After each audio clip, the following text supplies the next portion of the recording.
E aí, pessoal, muito bom dia a todos.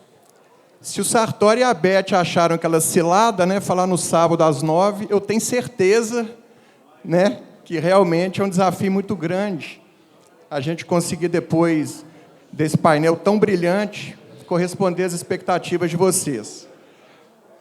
Bom, nós vamos receber hoje uma pessoa que, na minha opinião, tem muito a agregar para todas as instituições de ensino. Ele é sócio fundador da Assis Gestão e atua como investidor em fundos e startups. Conselheiro certificado pelo Instituto Brasileiro de Governança Corporativa, integra comitês de auditoria estatutários e é sócio do evento Locadores BR. Também atua como mentor e professor nas áreas de gestão, governança, compliance e M&A, pela Fundação Dom Cabral. É graduado em Ciências Contábeis pela Pontifícia Universidade Católica de Minas Gerais e possui especializações em MBAs pela Fundação Getúlio Vargas, PUC Minas e Ohio University. A Beth falou agora há pouco que os grupos de capital aberto, eles possuem gestão, e que provavelmente muitas instituições podem não conseguir enfim, ter a longevidade que todos gostariam. Então, acho que esse tema que vai ser trabalhado hoje, de governança em compliance, é um tema muito importante, porque muitas instituições acreditam que governança e compliance foram feitas apenas para grandes instituições de ensino. E, na verdade, eu acredito que hoje o Assis vai desmistificar isso e demonstrar que o tema é muito relevante, principalmente para as pequenas e médias IES. Assis, uma grande honra te receber. Muito obrigado. A honra é toda minha. Primeiramente, bom dia a todos. Concordo com você, Marcelo, o desafio de estar aqui esse horário. Bom, acho que o tema anterior tem muito a ver com esse tema atual, porque foi muito falado de compliance, de obedecer às regras de negócio, de cumprir tudo isso. Isso tudo está muito ligado, estavam aqui os próprios conselheiros, muito ligado à governança. O que a gente percebe ao longo dessa vida, eu estou com mais de 40 anos de mercado, 24 de Assis Gestão, a importância do empreendedor, eu falo assim, como tem o plano de carreira profissional, o cara começa como auxiliar, vai para analista, depois gerente, depois diretor, assim como o empregado CLT, depois pode virar o empreendedor e depois também o investidor. Assim como o founder, pode começar ali mais no operacional, depois no tático, depois no estratégico. Então, tudo isso é evolução, dentro daquilo que pode ser o seu próprio negócio ou quando você está empreendendo em atividades que outros gerem ou façam. A grande diferença está na experiência de cada um e na abertura com tudo isso. O Brasil, para as pequenas e médias empresas, ele não traz tanto ensinamento dessa situação de empreendedorismo. O empreendedor que é cara que pega nada do nada e transforma em tudo, e, quando isso dá certo e começa a crescer, vem o papel do gestor, que nem sempre o próprio empreendedor está pronto, está pronto para seguir essa jornada. E aí ele acaba se perdendo em missões internas operacionais dentro da empresa e não consegue, através disso, dar o passo que precisa. Porque o que a gente prega muito e fala muito é: nenhuma empresa precisa ser vendida, mas ela tem que estar pronta. Eu acho que a maior dificuldade hoje de quem empreende ou quem está no mercado é deixar que a empresa dele seja desejada, desejada por aqueles que querem empreender, que querem investir o seu capital para o crescimento de outros negócios que já estão operando. E essa jornada, vamos chamar assim, ela é muito importante do ponto de vista de você estar pronto para o olhar de terceiro. Quando você deixar um terceiro entrar dentro do seu negócio, conseguir compreendê-lo, mas, principalmente, entender que aquele negócio ele não tem dependência, ele não tem esqueletos ali escondidos, porque o investidor não tem medo de risco. Ele vive do risco, ele tem medo daquilo que ele pode não ver. Quanto maior a capacidade de qualquer empresa de convencer o mercado, esse mercado pode ir desde grandes players, fornecedores, clientes, investidores, hoje, né, nós temos uma dificuldade muito grande de mão de obra, inclusive incluindo aí mão de obra, a estarem empreendendo junto com você dentro daquele negócio. Então, esse universo, né, que a gente hoje se propõe, que é de compliance e governança, a gente diz o seguinte: quem executa não valida, né? Então, se dentro do seu negócio você tem seus gerentes, diretores, executivos, essas pessoas devem executar, fazer o seu papel, mas deveria ter um olhar de fora, não conflituoso, para ver como que está sendo o resultado disso tudo, como que isso, de fato, na prática, está sendo entregável, qual o resultado. A gente, dentro da nossa experiência, costuma ver bastante coisa, e não é novela mexicana, né, de mocinho e bandido, mas de pessoas que, dentro do empreendimento de outros, faz daquilo um negócio deles, e não necessariamente um negócio para mercado, né? Usam de um papel e tem medos, né? Medo de ser sabatinado. Então, o papel do compliance é trazer pessoas qualificadas e com profundidade de experiência para poder rever todos os processos entregáveis, para que aquilo seja um processo de visão para fora, de quem de fora possa olhar, validar, compreender e poder seguir a jornada. Empresas, né, muito voltadas para compliance, que precisa ser cumprido junto a órgãos fiscalizadores, governo e demais instituições, elas precisam ter isso ainda melhor, né, porque uma falha nesse processo pode perfeitamente, inclusive, paralisar aquele negócio, fazer com que ele não consiga nem operar mais.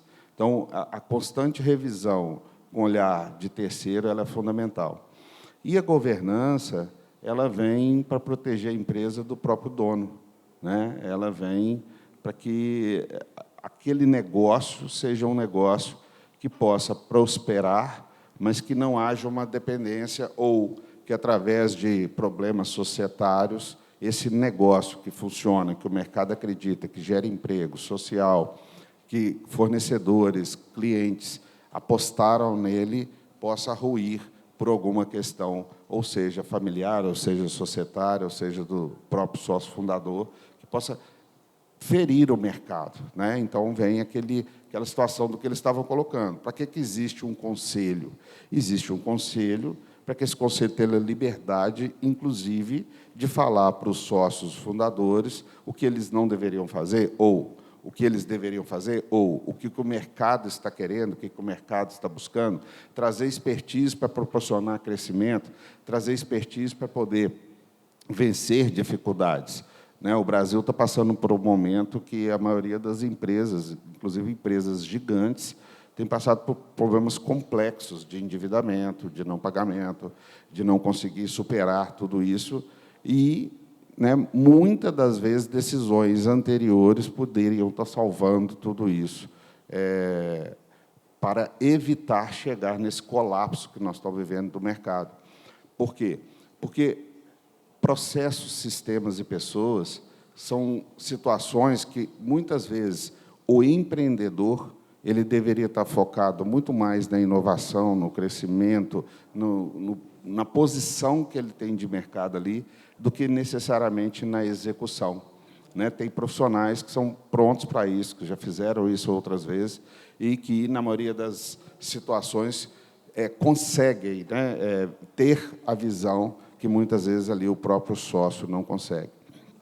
A gente, através de vivências, né, constantes, hoje a gente tem muitos fundos que nos procuram para comprar empresas, né? Eles vêm, e a principal preocupação, quando a gente vai montar a tese de investimento, cara, como que está essa empresa? Ela é dependente do sócio? Tem alguma briga societária ou familiar dentro disso? Como é que está a situação de mesa societária? Eu consigo fazer um crescimento dessa empresa? A empresa está pronta e sustentável para isso? Então, tudo isso, né, que são camadas que os investidores buscam e proporcionam, são situações que a empresa possa estar antecipando antes de tudo isso acontecer, né? A gente faz muito esse papel hoje de ter uma visão antecipado do que uma auditoria externa vai buscar, do que uma due diligence, do que uma instituição financeira que possa estar buscando capital de investimento, ou preparar os sócios através de um acordo bem feito de acionistas, né? Eu falo que, quando os sócios passam por um acordo de acionistas, geralmente aquilo ali já tem uma prospecção muito importante para a empresa.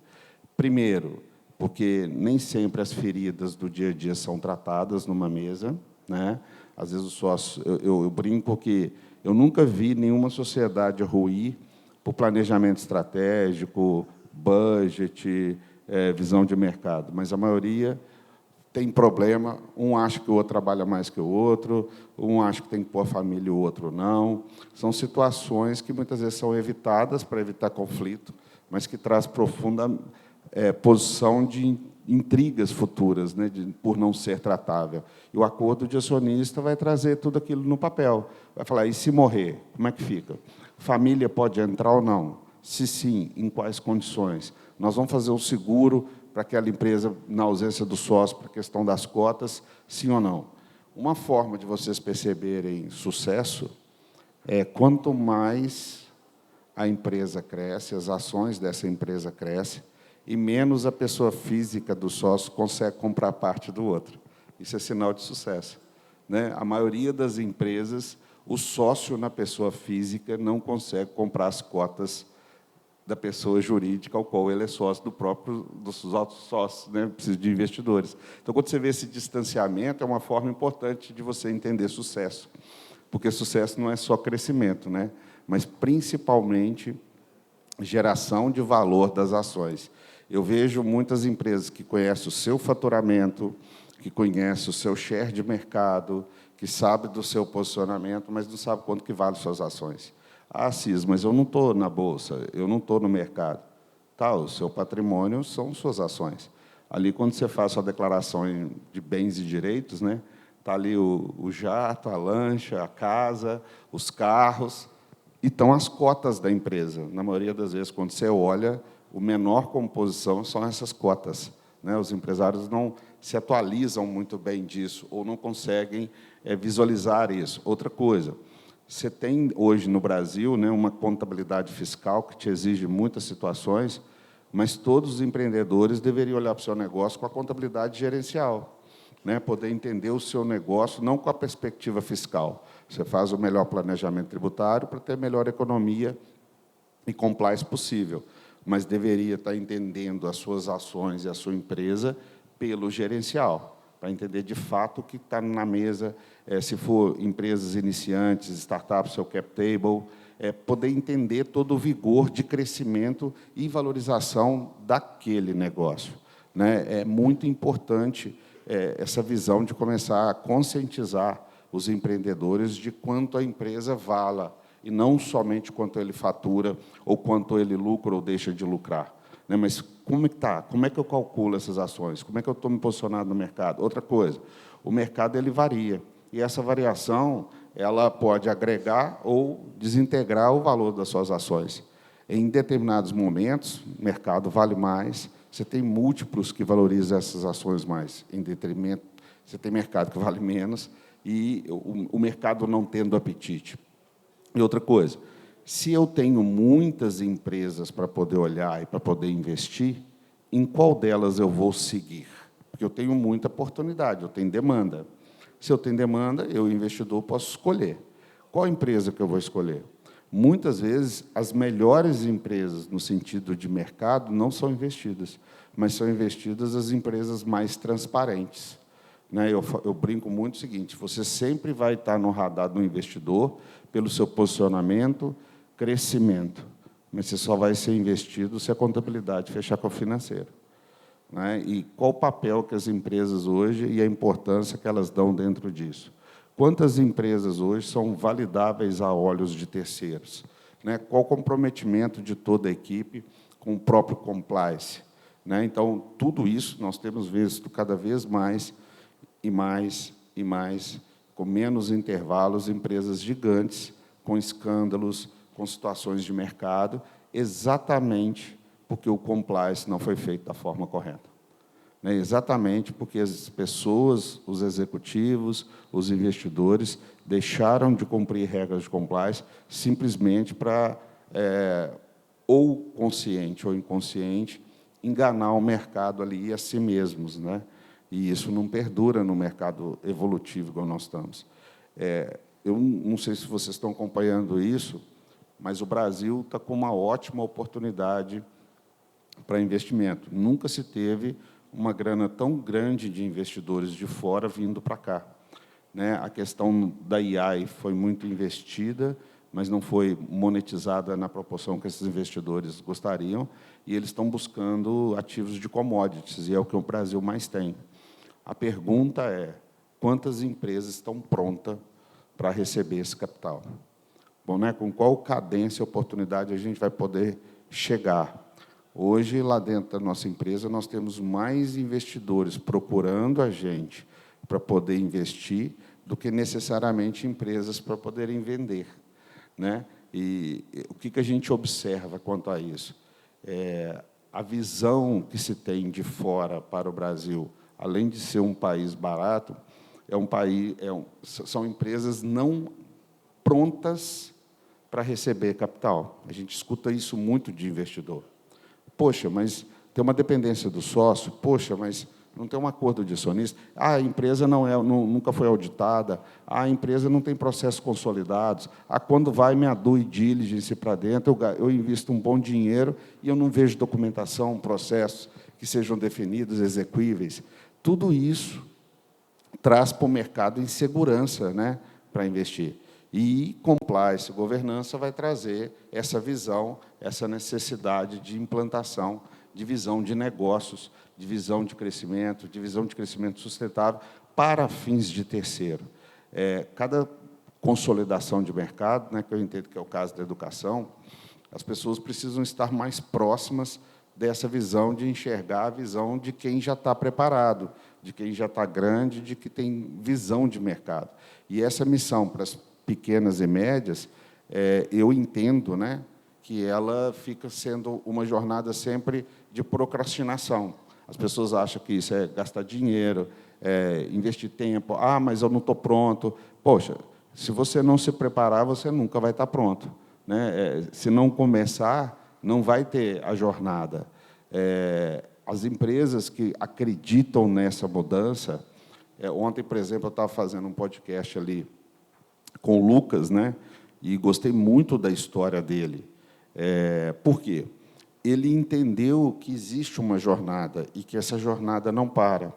E que, apesar de ele ter um produto ou um serviço qualificado, se ele não conseguisse integrar isso à visão de um investidor, ele seria mais um de muitos que tem um ótimo produto, mas que não avançaram, né? E cada passo que ele dá, cada aprimoramento, cada processo, né, que ele vai passando dessa jornada, ele vai se qualificando. Nós discutimos muito sobre o que ele começou e a visão que ele tem hoje, de quantas vezes que ele teve que remodelar o próprio negócio para atingir a meta do investidor, não necessariamente só aquilo que ele acreditava. Isso é uma baita experiência para um cara tão jovem poder entender. O que eu vejo hoje, tem muitas empresas que já estão mais maduras, com pessoas mais maduras, mas tem uma resistência gigante em se profissionalizar interno, né, para conversar essa linguagem com o externo. Cada dia que passa, né, nós temos menos experiência, né? Os profissionais estão menos qualificados a nível de experiência, por uma cadência normal. Eu comecei a trabalhar com 11 anos, hoje, dificilmente, um cara com menos de 20 já trabalhou. Então, ele pode ter ótimas formações em excelentes instituições, mas ele tem baixa experiência, né? E essa jornada de crescimento, qualificação, ela necessariamente precisa de experiência. Quando você não tem interno, você deveria buscar isso em mercado e ir profissionalizando esse time, abrindo esse time para a cultura de ser fiscalizado. A gente, muitas vezes, tem muita dificuldade de entrar numa empresa, principalmente aquelas empresas que já têm executivos, já têm um formato de trabalhar, porque os próprios executivos, que deveriam ser o primeiro exemplo, têm restrições em serem validados, têm restrições em ter metas, têm restrições em terceiros poder crivar ou validar eles ali. Então, já cria uma cultura interna, né, de não expansão desse conhecimento, dessa crença e valor. Hoje, quando a gente vem especificamente, né, para a questão do ramo da educação, eu entendo que, se a gente pegar... por exemplo, na minha época, quando eu passei na faculdade, lançava em jornal, né? Seu nome saía no jornal. A lista era no jornal de grande circulação do Estado, né? Ou seja, você era reconhecido por passar por um processo, né? Hoje, você tem uma turma mais jovem que não quer nem entrar na faculdade mais, que eles têm uma grande resistência em fazer esse processo, né? E eu lembro que, quando a gente entrava, a gente era calouro, a primeira coisa que a gente conhecia era cheque especial, né? Porque dar conta de pagar a faculdade não era uma coisa... Geralmente, a maioria das pessoas que pagavam são pessoas que tinham o próprio dinheiro. Raríssimos os pais ali pagavam e tal. Então, assim, olha o que era, né, então, do seu nome sair divulgado no jornal, para você conseguir passar por um processo, para hoje, que as pessoas não querem nem falar disso. Muitas vezes, inclusive, mesmo aqueles que vão para dentro de um curso de graduação, eles estão totalmente perdidos. Então, o cara começa em medicina, vai para o direito, do direito vai para a psicologia, ele está, porque ele não teve nenhuma experiência prática daquilo, né? O desafio de todos vocês de entender essa linguagem. Hoje você tem influenciadores na internet que nunca construíram nada, que não têm a menor capacidade de aplicação daquilo que eles falam, que concorre com pessoas que têm experiência de 50 anos, né? Por exemplo, lá na Fundação Dom Cabral, eu faço parte lá de um comitê de grandes riquezas, né, para montar, principalmente, conselhos de família e credenciá-los em compliance, governança, acordo de acionistas e tal. É impressionante hoje, a maioria dos herdeiros que entenderam o jogo do que é um processo de governança, eles chegam na mesa e falam assim: meu irmão quer trabalhar, vai ganhar ali seus 100, 150 mil por mês, está tudo bem. Eu sou herdeiro de tudo que ele conquistar, tudo ali é parte minha, eu não quero seguir. Então, cada dia que passa, até sucessor está mais difícil, porque as pessoas entendem, se alguém vai trabalhar e eu não quero estar nisso, mas eu tenho as mesmas regalias, né, preceitos e ganhos, eu não quero enfrentar essa jornada. Porque tem um aspecto que está sendo muito... eu respeito, né, tudo, mas eu acho que tudo precisa de equilíbrio, né? Hoje todo mundo fala muito de saúde mental, mas poucos falam de buscar também resiliência e construção de equilíbrio emocional, né? Então, assim, tem determinadas jornadas que, inclusive, você precisa de uma estrutura emocional muito grande, né? Não dá para você ter um ataque de pânico se seu filho quebrar a perna, né? Até para ser pai, você precisa de ter uma estrutura emocional. Então, essa falta desse conhecimento de crescimento, inclusive emocional, dentro da própria casa, hoje é um desafio, né, para os pais muito grande. Eu brinco que você nunca deveria tirar o desejo de desejar dos seus filhos. O que eu quero dizer com isso? Ontem eu até debati isso com o Lucas. Eu vejo hoje as pessoas dando apartamento, casa, aplicação financeira, e depois vira para mim num conselho e fala assim: meu filho não quer trabalhar. Eu falo: mas claro que ele não quer trabalhar. Ele vai trabalhar para quê? Se ele já tem tudo com 20 anos. Ele já nem quer ir na Disney mais, já conhece a Europa inteira. Esse cara vai levantar da cama para qual motivo? Para qual propósito? Você está entendendo? Então, assim, dentro das próprias empresas, quando você tem muita abundância, sem nenhuma forma de merecimento, eu brinco que, se você mandar seu filho dobrar o cobertor, é a primeira prova que você dá para ele que ele é digno, que ele tem merecimento e que ele tem capacidade. Quando você tira isso dele, deixa a sua secretária de casa, ou passa para o mindset dele que ela é obrigada a isso e ele nada, ele vai entender que ele nunca é capaz de fazer nada. Essa jornada de governança, de compliance, começa muito lá dentro do berço, né, de tudo aquilo que se aplica. Hoje, você vê nas escolas, né, eu tinha uma professora que ela quebrava a régua na cabeça das pessoas, né, dos alunos.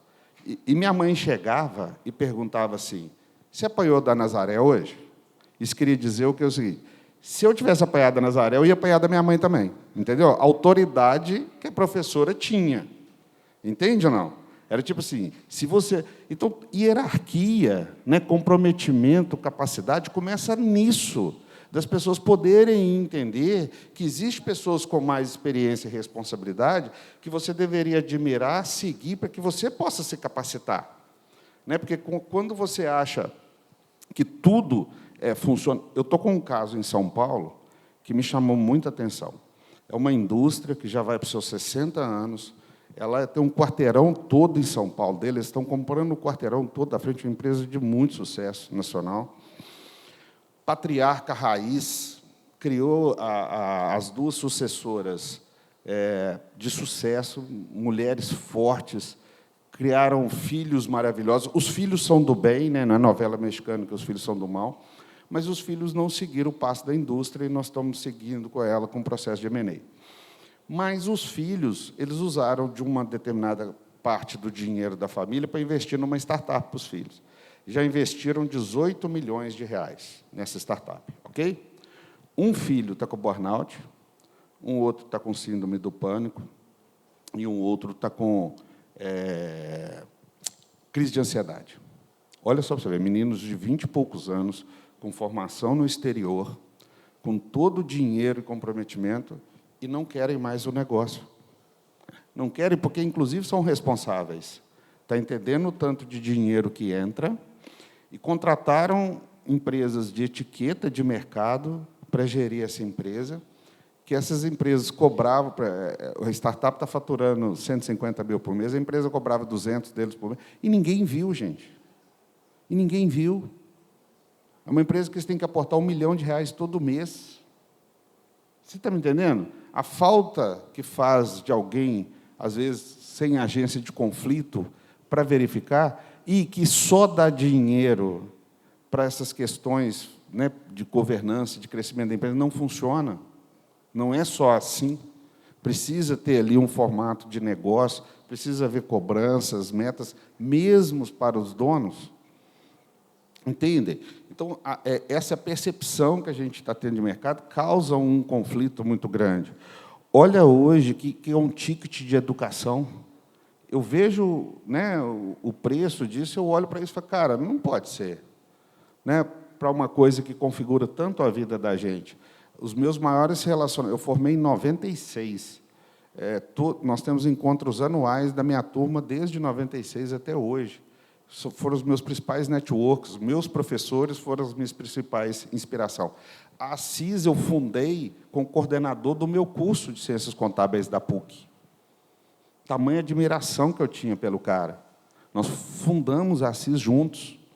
Né? Então, essa admiração, tudo isso, faz com que as pessoas...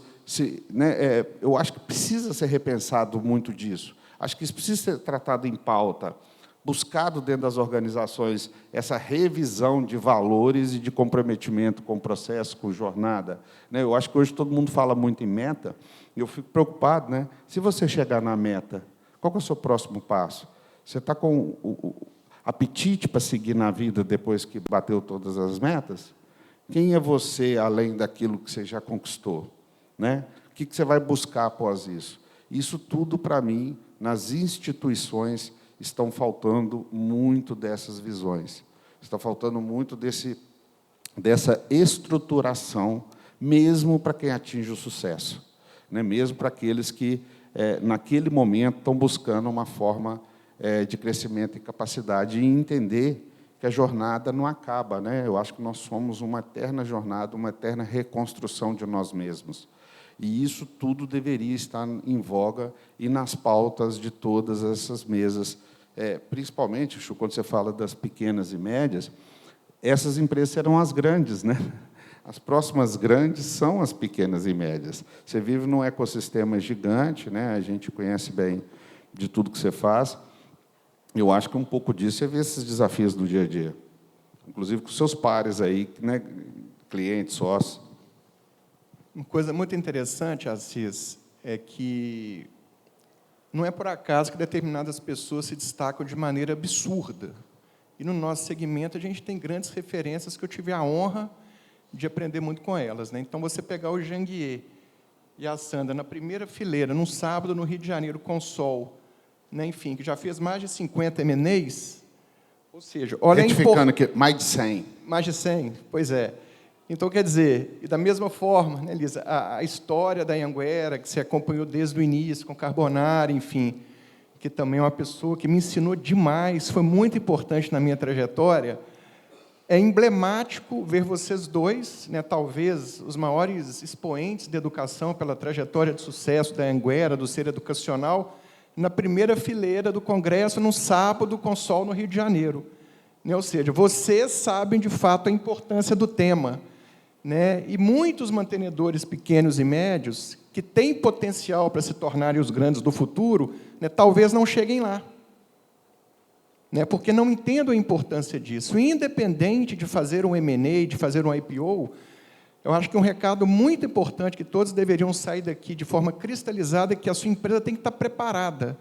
Você vai fazer se você quiser, né, mas você tem que entender qual que é o valor do seu ativo, qual que é o valor do seu negócio, independente de você buscar um M&A ou um IPO. E eu acho que o nosso mercado, ele ainda é um mercado muito amador. Muito amador. Né? Então, enfim, eu acho que esse tipo de tema de debate é tão importante quanto o painel anterior, onde a gente discute a parte mais pedagógica, regulatória e etc.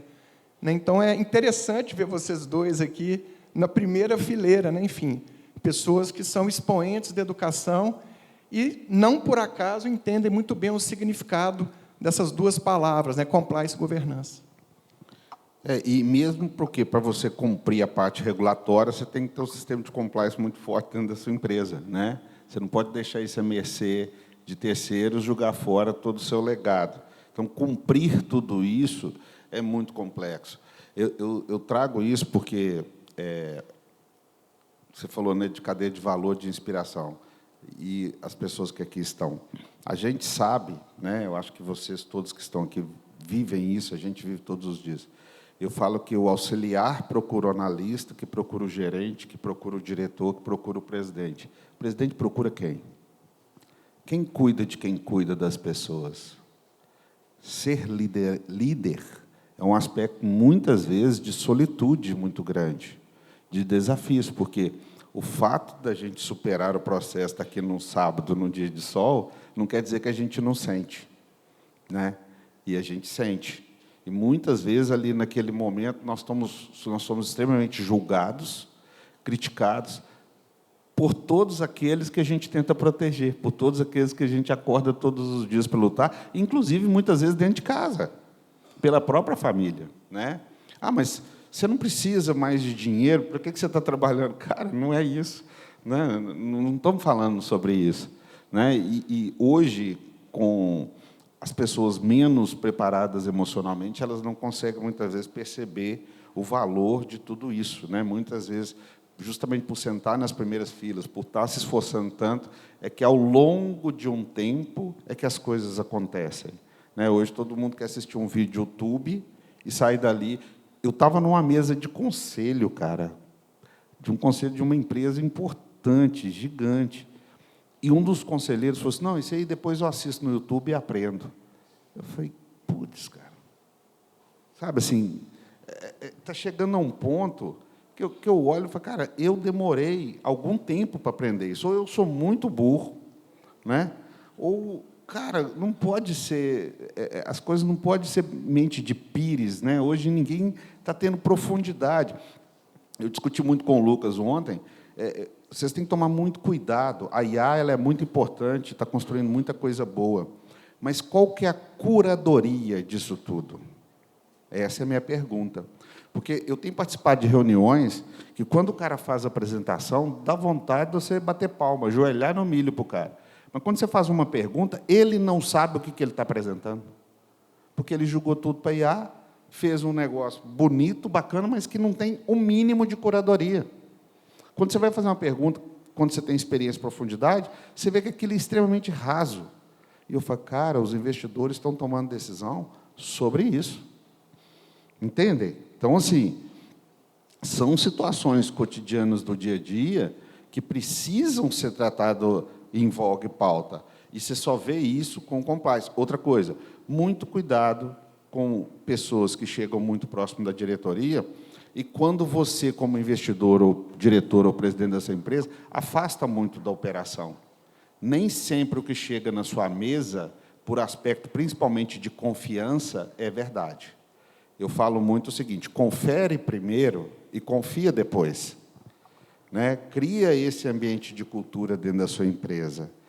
Porque confiança é o quê? Né? É igual quando eles falam assim, gente, mas aquele funcionário ali é muito bonzinho. Foi bonzinho, qual que é o indicador? O bonzinho entrega o quê? Né? O cara é bonzinho, mas ele entrega o quê? A pessoa da minha confiança. Tá bom, ela já foi validada? Ela está dentro do contexto do entregável? Os indicadores estão de acordo com os interesses dos acionistas? Porque não é a pessoa ser de confiança. É aquilo que está sendo entregado ser um processo validável. Entende? Então, a gente... Legado, né, é uma coisa muito importante e é muito complexo. Cada dia que passa, você vê grandes instituições, por questões de não tomada de decisão de governança, muitas vezes ego e vaidade muito envolvido à mesa, conflitos societários maltratados. Nós tivemos uma conversa ontem, até, né, foi uma aula sobre conflito societário e o tanto que isso traz de complicação para dentro das empresas. Né? A Beth colocou aqui hoje vários aspectos, né, sobre a legislação imposta, e eu, muitas vezes, não vejo as instituições olhando para aquilo que precisa ser aplicado e se isso, de fato, está sendo aplicado. Né? E qual o resultado disso ser aplicado. Porque esforço, gente, é muito bacana, mas chega uma hora que todo mundo vai ouvir a frase assim, você é esforçado, mas... Né? Então, eu falo muito lá no meu escritório, o melhor resultado que tem é o cliente. Né? É o cliente entender que a gente gerou valor. Porque só o esforço de trabalhar sábado, domingo, feriado não vai resolver nada. Né? Então, a gente tem que focar muito nessa questão de resultado.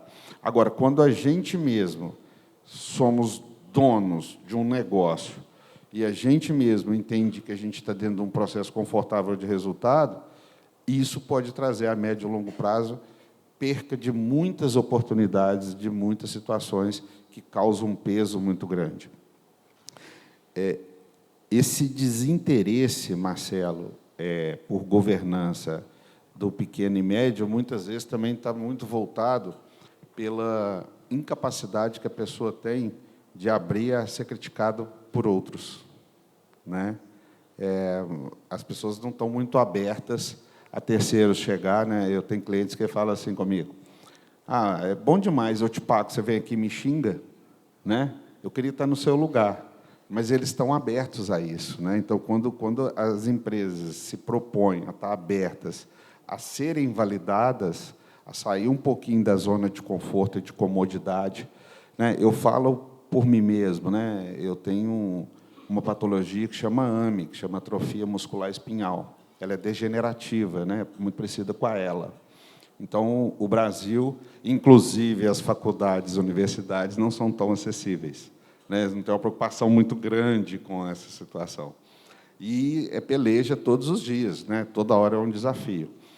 E, olha só, se desde lá de trás, meu pai e minha mãe tivessem me protegido, porque o médico, quando eu tinha 12 anos, falou que eu ia morrer com 17, tivesse me protegido e me poupado da vida, tudo aquilo que eu hoje tenho de lembranças afetivas e de gratidão teria acabado. Eu joguei bola, eu andei de bicicleta, eu corri. Né? Eu vejo, às vezes, os pais falando, confesso, não corre não, meu menino, você vai machucar. E eu fico pensando, nossa, deixa ele machucar, né? Deixa ele ralar o joelho, isso é tão legal.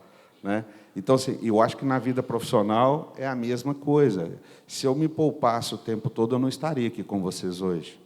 Né? Eu sou um cara que eu não consigo trocar minha roupa, eu não consigo ir ao banheiro, eu preciso de ajuda 24 horas o tempo todo. Se eu estiver deitado, engasgar, eu morro, eu não consigo sentar ou virar.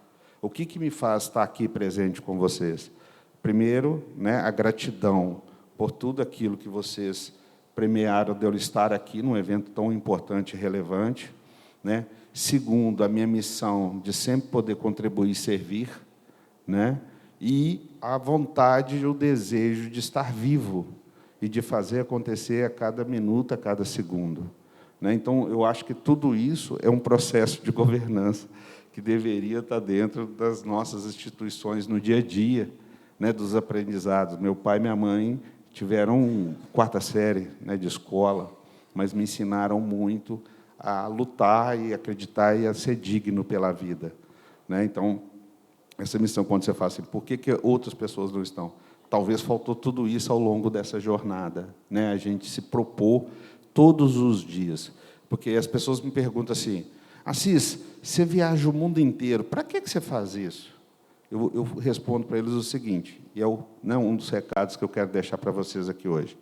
Se vocês não conseguissem levantar da própria cama, não conseguissem trocar a sua própria roupa, não conseguissem ir ao banheiro, né, tivesse que enfrentar N aspectos de dificuldade no dia a dia, o que faria vocês viajar o mundo todo? O que faria vocês trabalhar todos os dias? Eu acho que essas missões que a gente tem que buscar. Eu acho que a gente veio, né, nesse planeta para isso, né? E eu acho que governança, compliance, ser empreendedor, é muito acreditar naquilo, né, e levantar todo dia. Porque tem um outro aspecto. Eu vejo muitas pessoas que conquistam muito patrimônio e muito dinheiro e me ligam 4 horas da manhã e falam assim, Assis, eu vou suicidar. Já vivi essas situações algumas vezes, né? Então, assim, e quando você prosperou, você já tem umas... Por que você continua?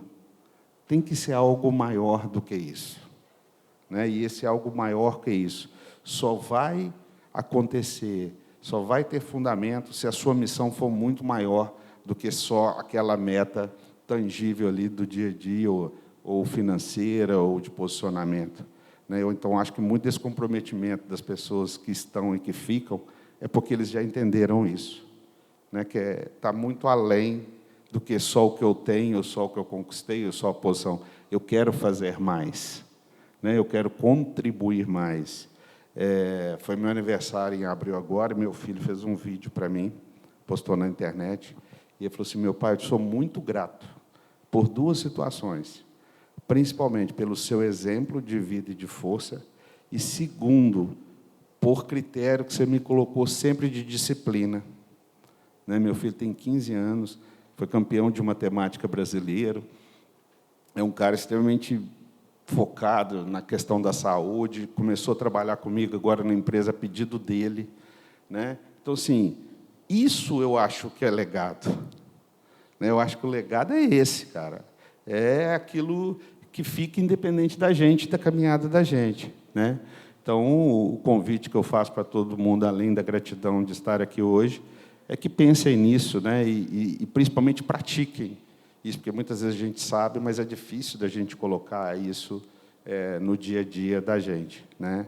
E eu já participei de outros CBESP e vejo que cada dia que passa vocês estão investindo mais, está cada vez mais, né, pomposo, bacana.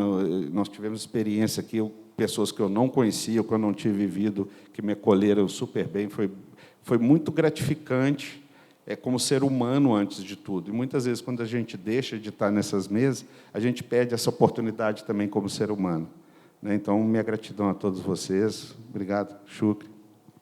Assis, a gente que agradece. Se alguém quiser fazer alguma pergunta, né, enfim.